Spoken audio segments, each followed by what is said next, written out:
Direct and inverse ப்ரப்போர்ஷன்னா என்னன்னு படிச்சிருவோம். Okay, 6th ஸ்டாண்டர்டில் வந்து நீங்கள் ரேஷியோஸ் அண்ட் ப்ரப்போர்ஷன்ஸ்லாம் படிச்சிருப்பீங்க. ஓகே, ஜஸ்ட் நம்ம ஒரு ரீகால் கொடுத்துடலாம். உங்களுக்கு ப்ரீஃபாக வேணும் அப்படின்னா நீங்கள் 6th ஸ்டாண்டர்ட் பிளேலிஸ்ட்டில் போய் பாருங்கள். கண்டிப்பாக 3rd சாப்டர் 6th ஸ்டாண்டர்டுக்கு ரேஷியோ அண்ட் ப்ரப்போர்ஷன் அதில் நான் இன்ட்ரோ கொடுத்துருப்பேன். அது நீங்கள் பார்த்தீங்கன்னா உங்களுக்கு ஒரு ஐடியா வரும். ஓகே, ஸோ ரேஷியோ அப்படின்னா என்னதுன்னா comparison of two quantities with same kind. ப்ரப்போர்ஷன்னா என்னது கம்பேரிசன் ஆஃப் டூ ரேஷியோஸ், அதாவது ரெண்டு ரேஷியோவும் ஈக்குவல் அப்படின்னா அது வந்து ப்ரப்போர்ஷன். ஓகே, ஏன் அதுக்கும் இதுக்கும் ஒரு ரிலேஷன் கண்டிப்பாக இருக்குது, டைரக்ட் அண்ட் இன்வர்ஸ் ப்ரப்போர்ஷனுக்கும் இருக்குது. ஏன்னா நம்ம வந்து அந்த மெத்தடில் கூட இதை வந்து நம்ம போடலாம், ரேஷியோ மெத்தடில் போடலாம். ஓகே, நீங்கள் வந்து யூனிட்டரி மெத்தட் படிச்சிருப்பீங்க 6th ஸ்டாண்டர்டில், கரெக்டாக யூனிட்டரி மெத்தட். ஓகே, அதுதான் இந்த டைரக்ட் அண்ட் இன்வர்ஸ் ப்ரப்போர்ஷன்லையும் போடலாம். ஸோ யூனிட்டரி மெத்தட்னா என்னன்னு படிச்சிங்க, அதாவது யூனிட்டரி மெத்தட்னா என்ன பண்ணுவீங்க, ஃபஸ்ட்டு வந்து வேல்யூ ஆஃப் ஒன் திங் அப்படி கண்டுபிடிச்சிட்டு first the value of one unit will be found. It will be useful to find the value of the required number of units. அதாவது unitary வேர்டே சொல்லுது பாருங்கள், யூனிட் அப்படின்னா என்னதுன்னா 1. ஓகே, அதாவது smaller கிளாஸஸ்லாம் நீங்கள் படிச்சிருப்பீங்க. காஸ்ட் ஆஃப் 1 ஆப்பிள் கொடுத்துட்டு காஸ்ட் ஆஃப் 5 ஆப்பிள்ஸ் கேட்டால் கண்டுபிடிச்சிடலாம். என்ன பண்ணுவோம், மல்டிப்ளை பண்ணுவோம். அதுவே காஸ்ட் ஆஃப் 5 ஆப்பிள்ஸ் கொடுத்துட்டு cost of 1 apple find out பண்ண சொன்னால் நம்ம டிவைட் பண்ணுவோம். அதாவது 1 to manyனா என்ன பண்ணுவோம், மல்டிப்ளை பண்ணுவோம். many to 1னா டிவைட் பண்ணுவோம்.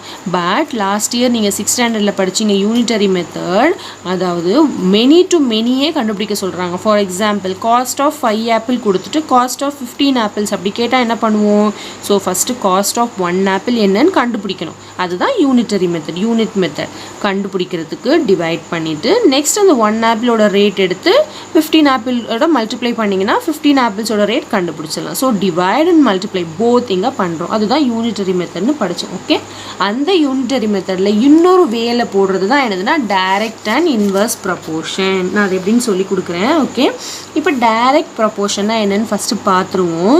ஒரு எக்ஸ் அண்ட் ஒய்ங்கிற 2 யூனிட்ஸ் இருக்குது. அதாவது எக்ஸ் வந்து நான் நம்பர் ஆஃப் ஆப்பிள்ஸ்ன்னு எடுத்திருக்கேன், ஒய் வந்து காஸ்ட்டுன்னு எடுத்திருக்கேன். ஓகே, இப்போது 1 ஆப்பிளோட ரேட் வந்து 5 rupees. Okay, what is the rate of 5 apples அப்படின்னா என்ன பண்ணுவோம், இதுதான் வந்து டைரக்ட் வேரியேஷன், டைரக்ட் ப்ரொப்போர்ஷன். இது வந்து ஒரு வேரியேஷனில் இருக்குது, அதாவது number of apples to cost, இது வந்து ஒரு வேரியேஷனில் இருக்குது அப்படின்னு சொல்லியிருக்காங்க.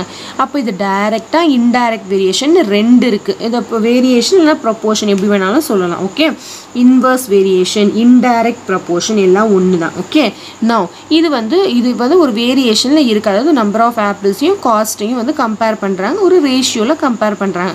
அதாவது 1:5 ஈக்குவல் டு 5 அந்த மாதிரி எழுதலாம். ஓகே, இப்போது இதை எப்படி வந்து நம்ம டைரெக்டாக இன்டைரக்டாக கண்டுபிடிக்கிறதுன்னு நான் உங்களுக்கு சம் போடும்போது ஈஸியாக புரியும். ஓகே, இப்போது ஒரு ஆப்பிளோட ரேட் 5 rupees, அப்போ 2 ஆப்பிளோட ரேட் என்னது 10 rupees, 3 ஆப்பிளோட ரேட் என்ன வரும் 15 rupees, 4 ஆப்பிளோட ரேட் 20, 5 ஆப்பிளோட ரேட் 25 rupees. இந்த மாதிரி கண்டுபிடிப்போம். ஓகே, அதாவது இந்த 2 குவான்டிட்டியும் வந்து நான் டைரக்ட் ப்ரொப்போர்ஷனில் இருக்குது அப்படின்னு சொல்கிறேன்.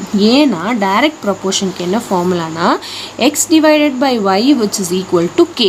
அதாவது ரெண்டுத்தையும் ஒன்றுத்தையும் டிவைட் பண்ணும்போது டிவைட் பண்ணி வர ஆன்சர் வந்து ஈக்குவலாக இருக்கும். ஓகே, அதாவது இப்போ பாருங்கள் 1/5, 2/10 என்ன வரும் 1/5, 3/15 என்ன வரும் 1/5, 4/20 என்ன வரும் 1/5, 5/25 என்ன வரும் 1/5. அதுதான் நான் இங்கே சொல்லியிருக்கேன், ஈக்குவல் டுவாக வரும். அதாவது கே, அதாவது டைரக்ட் வேரியேஷன் எப்படி கண்டுபிடிக்கணும்னா x/y ஈக்குவல் டு கே. நான் சம் போடும்போது நிறைய மெத்தட் சொல்லித்தரேன், ஈஸியாக உங்களுக்கு புரியும். ஓகே, ஸோ நான் டைரெக்டாக இங்கே சொல்கிறேன் பாருங்கள். இதை வந்து எப்படி நம்ம கொஷனில் கொடுத்துட்டு டைரக்ட் வேரியேஷன் எப்படி கண்டுபிடிக்கணும்னா, இப்போது number of one side increase other side also increase. For example அப்படின்னா என்னதுன்னா, இப்போ ஒரு ஆப்பிளோட ரேட்டு 5 ரூபா, 5 ஆப்பிள், இப்போ ஒரு ஆப்பிள்லேருந்து 5 ஆப்பிள் மாறி இருக்குது, அதாவது இன்க்ரீஸ் ஆகிருக்கு இந்த பக்கம் கரெக்டாக 1 to 5. அப்போது இங்கேயும் வந்து இன்க்ரீஸ் தான் ஆகும். ஏன்னா ஒரு ஆப்பிளோட ரேட் 5 ரூபானா 5 ஆப்பிளோட ரேட் கண்டிப்பாக இதோட அதிகமாக தானே இருக்கும். So this side increase, this side also increase. இந்த பக்கம் டிக்ரீஸ் ஆச்சுன்னா இந்த பக்கமும் டிக்ரீஸ் ஆகும். So this is called direct proportion, direct variation. Okay, one side increase, another side also increase, one side decrease, another side also decrease. This is called direct variation. Okay, some போடும்போது உங்களுக்கு ஈஸியாக புரியும். Okay, வேறு ஏதாவது example சொல்லுங்கள் பார்ப்போம். என்ன example இருக்குது? ஃபார் எக்ஸாம்பிள் என்ன சொல்லலாம் நம்ம, cost of some books. Okay, cost of 2 books equal to ஒரு 100 rupees. What is the cost of 10 books அப்படின்னு கேட்டால் என்ன பண்ணுவோம்? கண்டிப்பாக இன்க்ரீஸ் தான் ஆகும். நம்பர் ஆஃப் புக்ஸ் இன்க்ரீஸ் ஆனால் காஸ்ட்டும் இன்க்ரீஸ் தான் கண்டிப்பாக ஆகும். டிக்ரீஸ் ஆக சான்ஸே இல்லை. ஓகே, அந்த மாதிரி தான். ஸோ இதெல்லாம் some examples of direct variation நம்ம எடுத்துக்கலாம். சம் போட உங்களுக்கு ஈஸியாக புரியும். ஓகே, நெக்ஸ்ட் நம்ம வந்து இன்டைரக்ட் ப்ரொபோர்ஷன்னா என்னென்னு பார்ப்போம். இதுக்கு ஜஸ்ட் ஆப்போசிட்டாக இன்டைரக்ட் ப்ரொபோர்ஷன். அதாவது இங்கே என்ன பண்ணீங்க, x/y = k போட்டோம் இல்லையா, அங்கே வந்து மல்டிப்ளை பண்ணுவோம். இங்கே டிவைட் பண்ணியிருக்கீங்க, டிவைட் பண்ணால் சேம் ஆன்சர் வருது. அங்கே வந்து மல்டிப்ளை பண்ணால் சேம் ஆன்சர் வரும். அதாவது x × y = k போடுவோம், அவ்வளோதான். ஓகே, இதை வந்து நம்ம 2-3 மெத்தடில் போடலாம். இந்த சம்மை நான் சொல்கிறேன் எப்படின்ட்டு எக்ஸசைஸ் போடும்போது. ஓகே, இப்போது இதுக்கு ஆப்போசிட் அப்படியே இன்வர்ஸ் ப்ரொபோர்ஷன் என்னென்னா, இங்கே வந்து ரெண்டு சைடுமே ஒரு சைடு இன்க்ரீஸ் ஆச்சுன்னா இன்னொரு சைடு இன்க்ரீஸ் ஆகுது, ஒரு சைடு டிக்ரீஸ் ஆச்சுன்னா இன்னொரு சைடும் டிக்ரீஸ் ஆகுது. பட் இன்வர்ஸ் ப்ரொபோர்ஷனில் ஒரு சைடு இன்க்ரீஸ் ஆச்சுன்னா அனதர் சைடு டிக்ரீஸ் ஆகும். ஒன் சைடு டிக்ரீஸ் ஆச்சுன்னா அனதர் சைடு இன்க்ரீஸ் ஆகும். This is called indirect variation, inverse proportion, எப்படி வேணாலும் சொல்லலாம். ஓகே, ஃபார் எக்ஸாம்பிள் நான் ஒரு எக்ஸாம்பிள் எடுத்துருக்கேன் பாருங்கள். Number of workers and number of days. அதாவது ஒரு பில்டிங்கை கட்டி முடிக்கிறாங்கன்னு வச்சுக்கோங்க. ஓகே, ஒரு நம்பர் ஆஃப் ஒர்க்கர்ஸ் 2 பேர் வேலை பார்த்தா 40 நாள் ஆகுது. கரெக்டாக நல்லா புரிஞ்சுக்கோங்க. 2 பேர் வேலை பார்த்தா 40 நாள் ஆகுது. அதுவே வந்து 4 பேர், 2 பேர் இன்னும் எக்ஸ்ட்ரா ஆகுறாங்க. இங்கே அதிகமாக இருக்குது. 2லேருந்து 4 இங்கே வந்து இன்க்ரீஸ் ஆகிருக்கு இந்த ஆரோ மார்க். ஓகே, அப்போ இன்னும் நம்பர் ஆஃப் ஒர்க்கர்ஸ் வந்து அதிகமாகறாங்க. அப்போ இன்னும் 4 பேர் இருக்கும் போது அந்த வேலை வந்து எத்தனை நாளில் முடிப்பாங்க? கண்டிப்பாக இந்த 40 நாளை விட அதிகமாகுமா குறையுமா? நம்பர் ஆஃப் டேஸ் கண்டிப்பாக டிக்ரீஸ் தான் ஆகும். கரெக்டாக? ஃபார் எக்ஸாம்பிள், இப்போ ஒருத்தர் ஒரு வேலையை பார்க்குறதுக்கும் 2-3 பேர் சேர்ந்து ஒரு வேலையை பார்க்கவும் சீக்கிரமாக நாள் முடிஞ்சிடும் இல்லையா? சீக்கிரமாக முடிச்சிடலாம் நம்ம. கரெக்டாக? This is called indirect proportion. Okay, அதாவது one increase, another side decrease. So this is called inverse variation. Okay, so இதுதான் வந்து நம்ம போடுறது.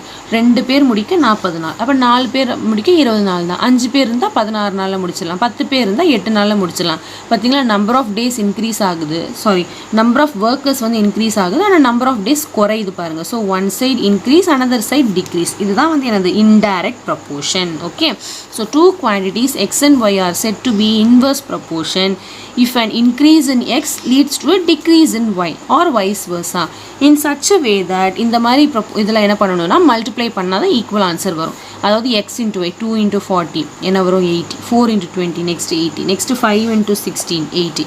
10 × 8 80. ஓகே, இது இப்படி தான் நம்ம கண்டுபிடிப்போம். ஸோ நான் ஷார்ட்டாக புரியறதுக்காக எழுதியிருக்கேன் பாருங்கள். One side increase, other side decrease. One side decrease, other side increase. So this is called inverse variation. So இந்த 2 தான் நம்ம வந்து இந்த சாப்டரில் பார்க்க போகிறோம். And also unitary method just நான் எக்ஸ்பிளைன் பண்ணியிருக்கேன். உங்களுக்கு இன்னும் ப்ரீஃபாக ரேஷியோ பற்றி தெரியணும்னா கண்டிப்பாக நீங்கள் 6th ஸ்டாண்டர்ட் வீடியோவே பாருங்கள். இன்ட்ரோடக்ஷன் 3rd சாப்டர் வீடியோ இன்னும் உங்களுக்கு ப்ரீஃபாக புரியும். ஓகே, நான் இப்போ இதுக்கு வேறு ஏதாவது எக்ஸாம்பிள் சொல்லுங்கள் பார்ப்போம். இப்போ வந்து ஒரு கார் வந்து ஒரு 80 கிலோமீட்டரில் போகுதுன்னு வைங்க. 80 கிலோமீட்டர் ஸ்பீடில் ஒரு கார் போகுது. 80 கிலோமீட்டர் ஸ்பீடில் போனால் ஒரு 4 hours ஆகுது அந்த இடத்த ரீச் பண்ண. இதுவே நான் வந்து கிலோமீட்டரை கூட்டுறேன். அதாவது ஒரு 120 கிலோமீட்டரில் நான் போகிறேன். 120 கிலோமீட்டர் ஸ்பீடில் நான் போகிறேன். அப்போது அந்த இடத்துக்கு நான் சீக்கிரமாக போனால் இன்னும் 4 hours மேலே ஆகுமா? கண்டிப்பாக 4 hours கம்மியாக குறைவாக தானே ஆகும். கண்டிப்பாக நான் சீக்கிரம் போய் அடைஞ்சிருவேன். அப்போது இங்கே கிலோமீட்டரை நான் வந்து இன்க்ரீஸ் பண்ணுறேன், எனக்கு ஹார்ஸ் வந்து சேம் ஆகுது, டைம் வந்து டிக்ரீஸ் ஆகுது. So this is another example for என்னது இன்வர்ஸ் ப்ரொபோர்ஷன். ஓகே, இந்த மாதிரி